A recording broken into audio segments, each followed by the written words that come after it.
Thank you so much, and thanks to to all of you for inviting me. I think this was an extremely well-organized conference, and it's kind of difficult to talk after a so impressive lineup of speakers, but I'll try not to bother you too much. And so this is gonna be a almost purely computational talk. How many non-computational scientists are in the audience? You're liars. All biology is now computational, at least at some extent. So, okay, so I'll try to gather every little bit of your residual attention by starting with a slightly provocative claim, by saying that compared to other disorders like neurodegenerative diseases or rare genetic disorders, where there is a mechanism that is impaired, which is often poorly understood, and whose rescuing is very, very difficult, successfully treating cancer is relatively easier. The phenotype that you want to exert is just death, right? So you want killing potency. That's the first ingredient. Can you guess what's the second one? You don't want to kill everything, right? So the second ingredient is selectivity. So, and in fact, you know, one of the core processes that underlie modern anti-cancer drug discovery, the discovery of new therapeutic targeted therapies in cancer, is to being able to find a cancer weak spot that is very specific to a given genomic context or any other measurable molecular feature, and then design a molecule that exploits that vulnerability, right? So now drug companies are very aware of this, and this is motivating a paradigm shift, and drug companies are moving from chemistry-based drug design to target discovery, right? So this is great.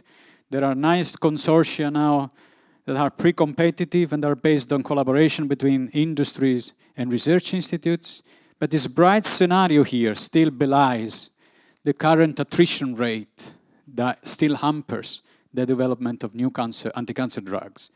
And when a new anti-cancer therapy enters the final phases of clinical trials, this is still the most frequent scenario. There is a large cohort of patients that are enrolled in an unselective way, most often based on the disease histology. And what happens is that the therapy works only for not sufficiently large portion of these patients. It's not clear what are the molecular determinants of this sensitivity, and the trial fails. And this happens in 95% of the cases. Now, it might sound like an exaggeration.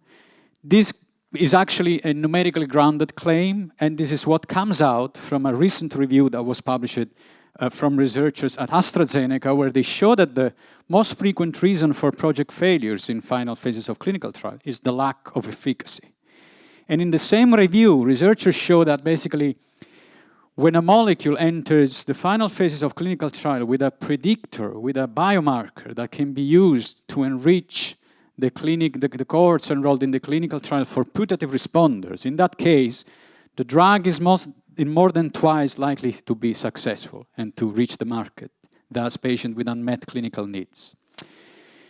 Now, when it comes to these predictive tools that are on clinical use at the moment, they are very few and very limited, and most of them just exploit that many cancer cells become vitally addicted to the alteration of oncogenes, you know, whose alteration caused them to become cancer cells in the first place, right?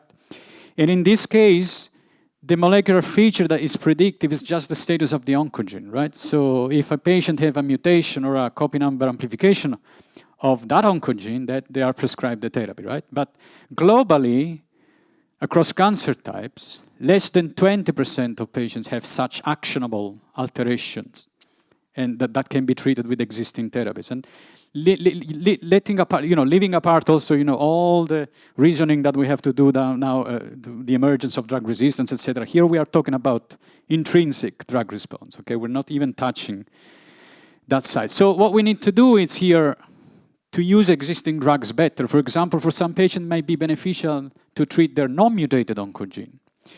And for doing this, we need enhanced predictive markers of drug response. And most importantly, we need to find and prioritize new therapeutic targets with associated biomarkers.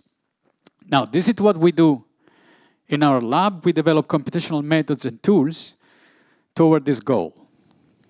And so, okay, so this is, and most importantly, not only we want to predict how a patient would respond to a given drug before administering the drug, but we want to do this for therapies that do not exist yet.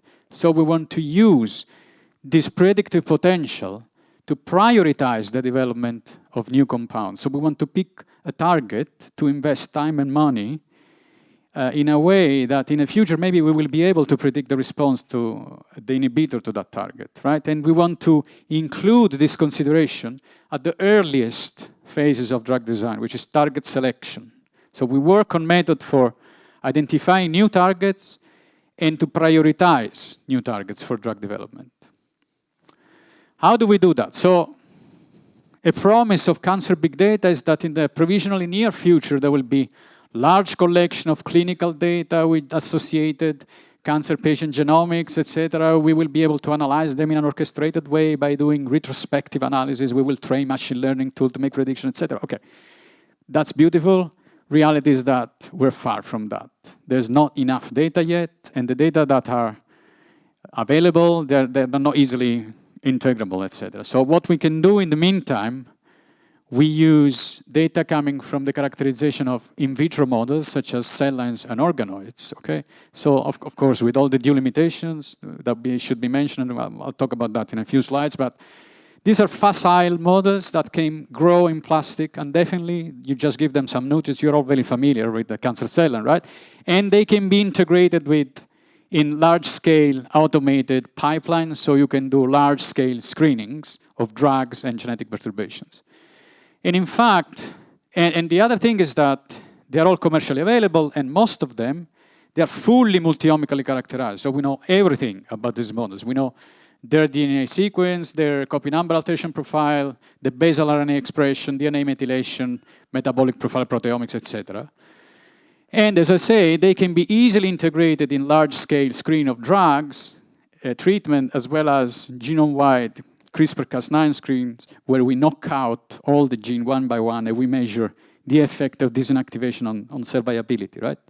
And what we do, basically, we integrate what we can, we can do an integrative analysis of these two types of data, and then transfer what we have learned from this integration to cancer patients using data from public available repositories, such as the TCGA, the ICGC, and other approaches. Now, I've been lucky to become myself very familiar with this type of data due to my long permanence at the Wellcome Genome Campus, where this data is being actually generated. And this is basically the starting point of the current research activity in my lab. Now, as I said before, okay, so this is just an example of one of the projects I've been involved in the past, just to give you a flavor of an idea of what they are about. So in this project, I was led by Matthew Garnett, and we published it a few years ago. So what we did, we combined a large molecular biology experiment in which, by using CRISPR, we knock out all the gene, and we measure in turn the effect of this inactivation on the survival of hundreds, like several hundreds of cancer cell lines, which were fully molecularly characterized. And then this allowed us to do systematic harvesting for molecular features that were associated with the strong viability reduction in the presence of these alterations, right? So to identify synthetic lethality cases and markers of cancer dependencies. Just to give an idea, so this is the landscape of gene essentiality. So we found like 7,000 genes that had an effect on reducing the viability in at least one model. And as you can see here, there was this very nice bimodal trend where the vast majority of gene, upon knockout, they reduced the viability of only few cell lines, whereas a minority of them, when knocked out via CRISPR, they reduced the viability of the majority of cell lines. So what we did, we exploited, so without going too deep into the details, but we exploited this bimodal trend to develop a tool called ADAM, the adaptive DAISY model, which was able to determine in an adaptive way the number of cell lines in which a gene should be sufficiently, significantly essential in order to be called core fitness.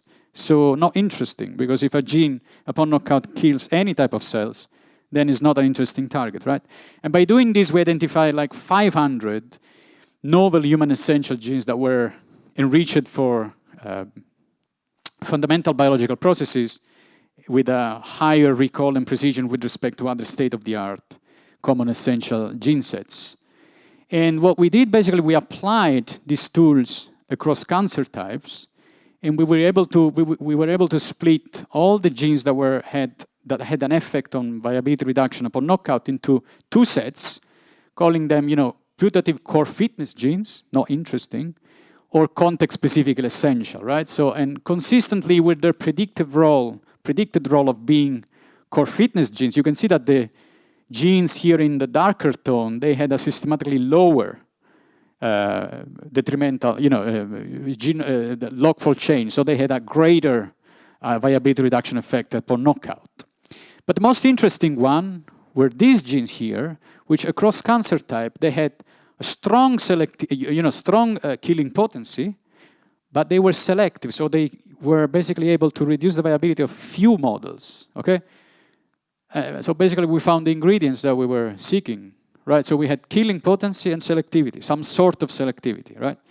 So the next step was, okay, to determine what were the molecular determinants of such selectivity, right? So what we did, we collected 700 clinically relevant molecular features from the analysis of cancer patients by applying state-of-the-art methods such as the Admire, the Intogen platform, etc., just by analyzing cancer patients. I will return on this. And we looked at the status of the 700 features in cancer cell lines, trying to correlate their status with increased or decreased gene dependency, okay?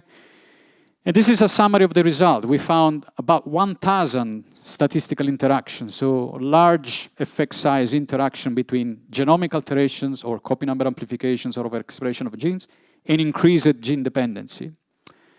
And of course, we found many cases that were established oncogenic addiction. Like, for example, here in the presence of a BRAF mutation, you have an increased dependency on BRAF. Here in the presence of the EWSR Fly1 fusion, you have an increased dependency on Fly1, which was discussed this morning. NRAS mutation correlated with NRAS dependency. But then we found a number of novel and interesting cases, right? And what we did, we developed, I won't tell you the details, but basically we developed a computational pipeline that was able to leverage these markers together with other features, like, for example, a gene, other than being essential, strongly essential, being also highly expressed in the cell and where he was highly dependent, highly essential, or also, being part of a pathway that was statistically enriched in the genes that were essential in a given model. And we coalesced all these evidences into a target priority pipeline, which assigned to each of these targets a priority scores. Now here, the targets are colored according to the cancer types because we performed a cancer type specific analysis per each cancer type, as well as a pan-cancer one. And then on top of this priority score, we had to design, of course, a method to quantify the statistical significance of these scores. But on top of this, we overlaid data about their tractability. So how many of these targets are already currently tractable, which is group 1 here. And as you can see here, you recognize many targets that are already in clinical use with compounds that are in clinical use. The second group here was composed of targets that were not currently tractable, but with strong evidences, strong biochemical evidences of future tractability. And then the final group, composed mostly by transcription factors or other DNA-binding proteins. And what we did, we picked one of the top hits in the second group, which is this Werner helicase, and we put it forward for experimental confirmation. And this target has a high priority because of its strong association with a very well-defined markers, which is microsatellite instability. And we found that this gene was very, very essential, significantly differently essential in cell lines from ovarian and colorectal cancer that were microsatellite unstable. So this is a very nice and measurable biomarker in patients. So we put it forward for experiments with independently designed guides. And as you can see in this clonogenic assay, only in the presence of microsatellite instability, the knockout of this gene was able to achieve a complete clearance almost in a way that is comparable to that was exerted by the knockout of a prior known essential gene. Then what we did, we engrafted in a population of mice a cell line that was able to transiently express the guide targeting this gene upon treatment with doxycycline. And you can see here that only the population of mice that was treated with doxycycline has a significant shrinkage of their tumor. So this validates in vivo also the association between macrosatellite instability and Werner essentiality. Okay. Now, this is just an example of a number of projects that we collectively call as the cancer dependency map. So in his ancient Chinese theatrice, the general Sun Tzu said that if you want to win a war, you need to know all the enemy's weak spots. And that's what we want to do here. We want to catalog and identify all the weak spots and the genetic dependencies that are existing across cancer cell lines, across cancer models, okay? So last May, we organized now, so this is a collaboration between Sanger, Broad Institute, and other institutes, but now there is an idea following a call that we published in Nature a few years ago to do a more like federated consortium, and we are working at the European level to build a consortium. So last May, we organized this first European Cancer Dependency Map workshop and symposium, and we discussed putting together a European consortium, and Pep's letter was kindly enough to mention it on the cover of the August issues. Okay, of course, you know, as I said, these efforts are based on screening of large-scale panel of cancer in vitro models, which of course, they are versatile and facile models, but they have a number of limitations. And some of them, of these limitations can be circumvented, while some others cannot. For example, there's no way to account for a component of the tumor microenvironments in this model, right? But still, you have a chance to explore cell-intrinsic and cell-autonomous mechanisms, so cell-intrinsic targets, which is still a quite large universe to be mined. But what we're doing now, and of course, you know, with this model, you cannot account the complex three-dimensional structures of real tumors. So what we're doing now in my team is try to overcome some of this limitation in several ways. And one of these ways to, of course, use data from more complex preclinical models. Like, for example, in this collaboration with the Candiolo Institute in Turin, so they are responsible for maintaining a collection of hundreds of patient-derived xenografts, so tumor fragments that were resected from primary tumors and were engrafted in population of mice, which are immunocompromised, which are fully molecularly characterized again. Manele Seller here was involved as well, so he provided the methylation profiles. And these PDXs are also profiled for responses to cetuximab. So these are colorectal cancer PDXs. Cetuximab is the clinical, the drug in clinical use for this drug, this target, this cancer. And in this paper that is basically under a second revision, we show that by using a simple ensemble classifier, which is based on very, very simple level 1 classifier, and then basically it learns how to weight the contribution of each individual classifier into a meta-classifiers, we were able to predict the response to cetuximab in these mice. And we do that in a way that outperforms the current clinical criteria for cetuximab treatment, which is the triple wild-type genotype, with the BRAF, NRAS, and KRAS are wild-type, okay? And here you can see that across 5 different folds of cross-validation, we do much better than the clinical criteria, and even when we use the status of those 3 genes, KRAS, NRAS, and BRAF, using an elastic net model. And also when we use an external cohort of PDXs that were generated and maintained by our collaboration as Charles Rivers, you see that we do much better. And particularly here, you can see that, so of the 42 models that are correctly classified by our CESTA models, there is, for example, one model that is not triple negative, still responds to the drug, to cetuximab, whereas there are 3 models that are mutant and do not respond. So basically, we do much better than the clinical criteria. And most importantly, we have an extent of interpretability. So the features can be looked at, and we see that, for example, we do much better because we account for the expression of genes in the hedgehog pathway or the inflammatory response pathways. And then HEREG and AREG, which are other established predictors of response to cetuximab.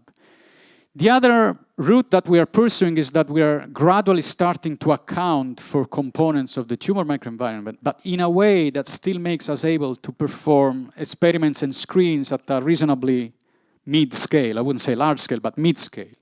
In this project that is funded by the association, the Italian Association for Cancer Research, for example, here, the question that we're answering is, what are the genetic mechanisms that are involved in drug resistance that is not of genomic origin, but is mediated by the cancer-associated fibroblast, right? And here we have evidences that when you treat the cellular models with the medium, where basically the cancer-associated fibroblasts have been maintained, which can be used as a proxy of the exposure to the cytokines and the proteins that are secreted by the CAF, you see that you have an increase in proliferation and also in migration. And actually, the first question we want to answer here is there any drug whose response is mediated, is modulated by co-treatment with the CAF conditioned medium? And here we just did a very simple screen of 15 breast cancer cell lines treated against 15 drugs, and we did in presence or absence of the CAF conditioned medium, and we found a number of drugs that basically become ineffective in the presence of the CAF medium. Okay, and then the next step will be now a combination of 3 conditions where basically we treat the cell lines with the drug in presence absence of the CAF conditioned medium and in presence absence of a genome-wide pooled library to do a CRISPR screens. And the idea is that we want to identify those genes that are needed for this CAF-mediated drug resistance to emerge. And that can be used in the future for design rational drug combination to prevent the emergence of this CAF-mediated drug resistance. Okay. Okay, so this is in progress. Disclaimer, I just established my team, and so far we've been purely computational. We're just migrating now toward a hybrid setting. It's a thrilling journey. It's very, you can see, And the final thing is that basically we are now generating new data modalities. So of course, all the screenings in the cancer dependency map are based on reduction viability screen. So we knock out all the genes across cancer models. We measure cellular death, right? So reduction of cellular viability. But what we can do now in this project that we call DEP shock, standing for dependency shock, we are generating now post-perturbational transcriptomic data at a reasonably still large scale, but on selected panel of cell lines and genes. And the idea is that the key to predict how a cell is dependent on a given gene is to observe how the best responding cell line to that gene knockout dies. And the way to profile that is at transcriptomic level. And the footprint of this dependency shock is highly informative, and we have preliminary data showing that you can derive signatures that are then predictive of that gene dependencies across any other cancer model. Yeah, and the other thing that we're doing is we are exploring uncharted territories with CRISPR. So we are now performing also screens on long non-coding RNAs.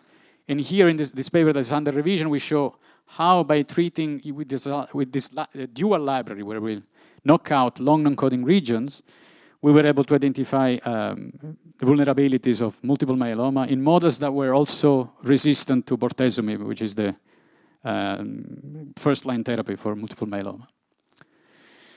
The other thing is that we're doing, okay, so cell lines are limited models, but we can still use at their best, right? And in this tool that called Selector, which we published a few years ago, this tool basically is able to tell you what is the quality of the cell lines you want to use in case you want to establish a new in vitro study. And it works in 2 different modules. The first one performs a systematic clustering of patient cohorts based on their multi-omic characterization to divide them into subcohorts, and then to map on top of these subcohorts cell lines based on the presence-absence of underlying multi-omic signatures. So we identify molecular subgroups, and then we assign to each subgroups a multi-omic signatures, like combination of gene mutations, differential expressed genes, and then we map on top of these subgroups, cell lines in our panel in a way that is to sort them also based on their faithfulness to the cancer they are deemed to represent. So this is called Selector, and it's published a few years ago. And the other thing is that we still want to use this model at their best, and as I said, we work a lot in integrating the data from the cell lines with the characterization of cancer patients from TCGA, ICGC with state-of-the-art methods to really identify only clinically relevant genomic features for drug sensitivity or cancer dependency modeling, and then to look at these features only. To look at the cell lines under the lens of these features only, okay? So this is great because in the end, it guarantees that you're looking only at features that are relevant and are really observed in cancer patients, and this comes from my postdoc paper. But the problem with this approach is that you are biasing your results toward established oncogenic addictions, right? Because you are looking at things that are very frequently observed in cancer patients, right? And typically oncogenes, right? So basically all the association that you find, most of them are the presence of an oncogenic alteration with the differential essentiality of the oncogene itself, or its immediate interactors like MDM2 and TP53, et cetera, et cetera. So we say, okay, so why we don't implement an approach that is totally complementary to this, and we do an unbiased survey of whatever is point mutated in our collection of thousands of cancer cell lines, right? And this is an example, right? This is the SW620 colorectal cancer cell lines, and each dot here is a gene. These are core essential genes, and the higher the position of the gene on the y-axis, the more essential that gene is when you knock out it with CRISPR, right? And as you can see here, there is a bunch of point mutated genes that when they are knocked out, they, massively kill these cell lines, right? And these are unknown genes, never looked at before, right?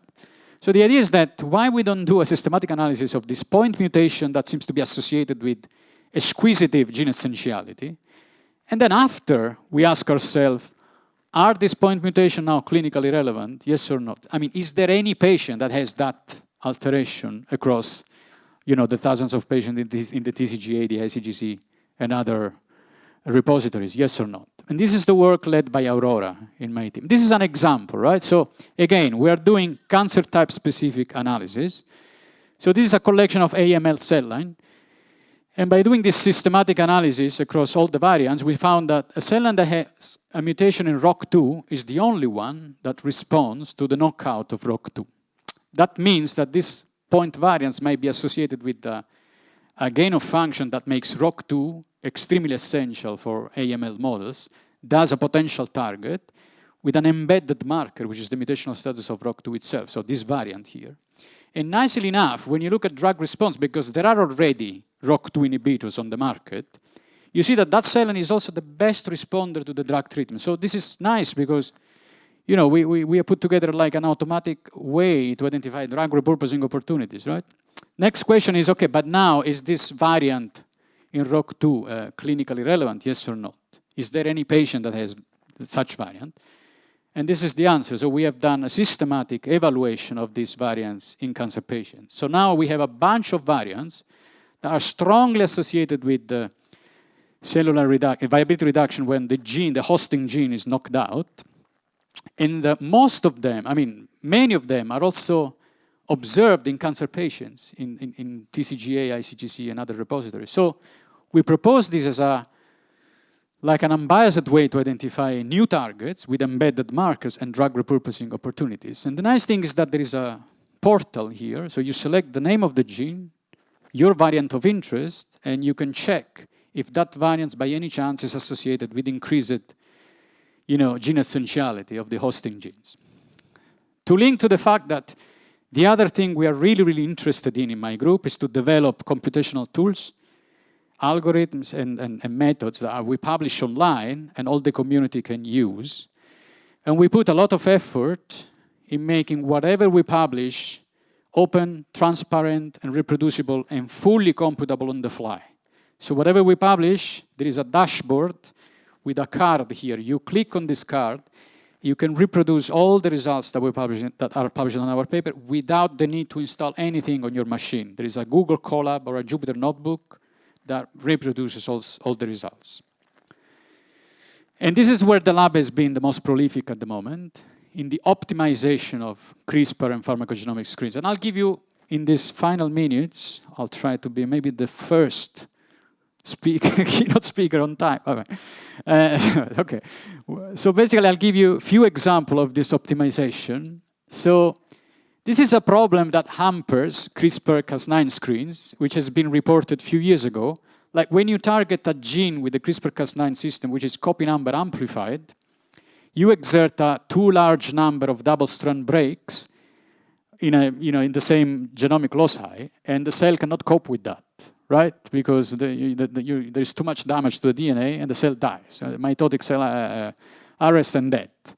And this happens regardless of the gene function, and it happens also when you target intergenic loci. So it's a huge problem, because if a region is amplified, it will always result into containing essential gene, but you don't know if that gene is actually essential or it's just because it is just amplified. This is an example, the HD25 cell lines. Each box plot here is a group of genes, and you can see that, when sorting them according to the copy number, there's a worrying correlation with respect to the essentiality upon CRISPR knockout.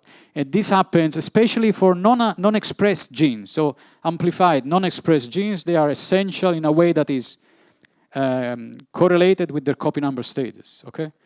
In a way that is comparable with the core fitness genes. That's horrible, because this bias propagates into the results, leading to a number of false positives. So we had to figure out a way to correct for this bias, and we call it CRISPR cleaner.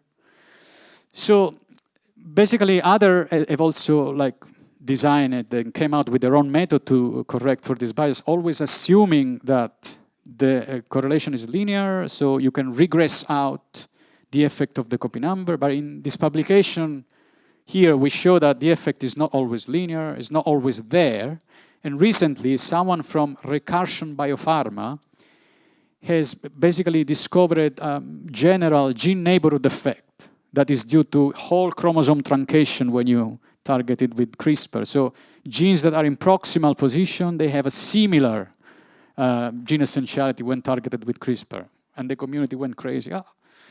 But we show that here with our tool that calls CRISPR. You can see here, this is before treatment with CRISPR cleaner, and this is after the correction. Here again, every box here is a group of genes sorted, grouped according to the copy number. And this is, you can see that there is a strong correlation with the copy number in here after the processing with CRISPR cleaner. There's no such effect anymore. So you can trust your data now.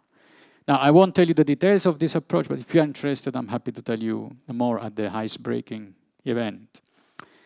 And the nice thing is that the next generation CRISPR cleaner tool is this web tool that calls CRISPR cleaner web app. So now, and here I'm talking to the people who said before that they are not computational scientists. Here, if you've done, I also hide the time, so you cannot blame me. So here, if you want to perform a CRISPR screen, you harvest your DNA from the cell, and post-selection and amplification, you give them to your sequencing facility. The sequencing facility gives you the row count. You go on this website, you just upload the row counts, and the website does everything for you.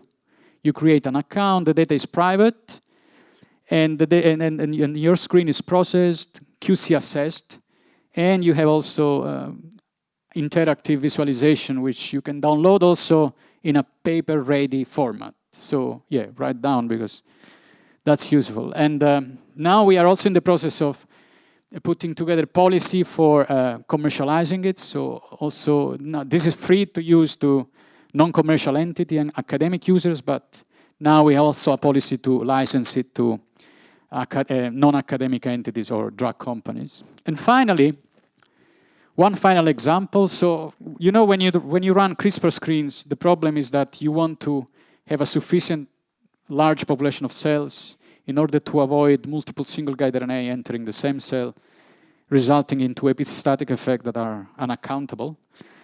For the pigeonhole principle, if you have more pigeons than holes, then unavoidably 2 pigeons will go in the same hole, right? So this is okay when you work with cell lines, but if you work with organoids or PDXs, it might be difficult to grow enough cells.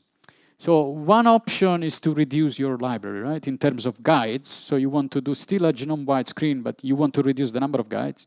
In this paper here that we published a few years ago, we show that by picking the 2 best targeting guides per gene across multiple libraries that are published already, we assembled a library that is 42% smaller than the published one. But the other option will be to reduce the number of screened genes.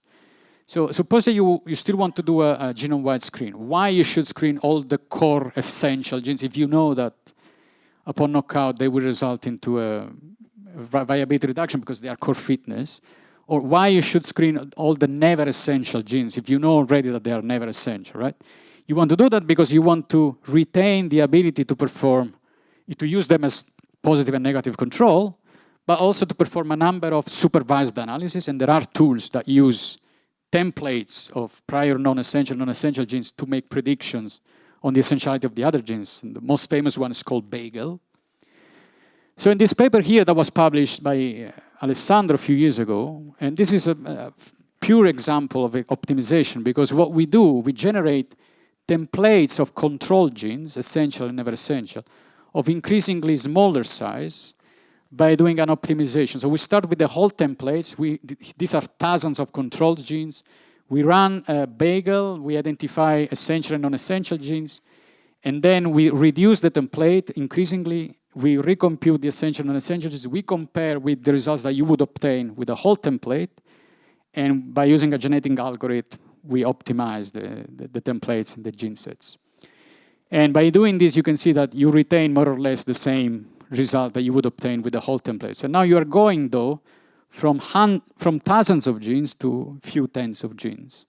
So a small, great reduction of the CRISPR library that would allow you to make experiments in more complex models. And finally, this is something that we published with our colleagues at the Broad Institute. We're interested in, of course, assessing the integrability and the reproducibility of this type of screen. So this is in this cartoon, a simplification of the 2 pipelines that are used at the Broad Institute and the Sanger Institute to generate such screens. And as you can see, across all the settings that might differ between the 2 pipelines, they are actually different. So we use different libraries, different sequencing technology, different assay lengths, etc. But in this paper here, we show that despite all these differences, the data are, this is the second last slide, the data are still reproducible, they are consistent. And then we use this to integrate them and to generate so far the largest cross-study data set of genetic dependencies in thousands of cancer models here.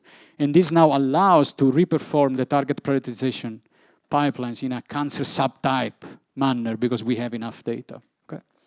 So I think I'll stop here. It took just a few seconds more, right? Not minutes, and I'm happy to take your questions.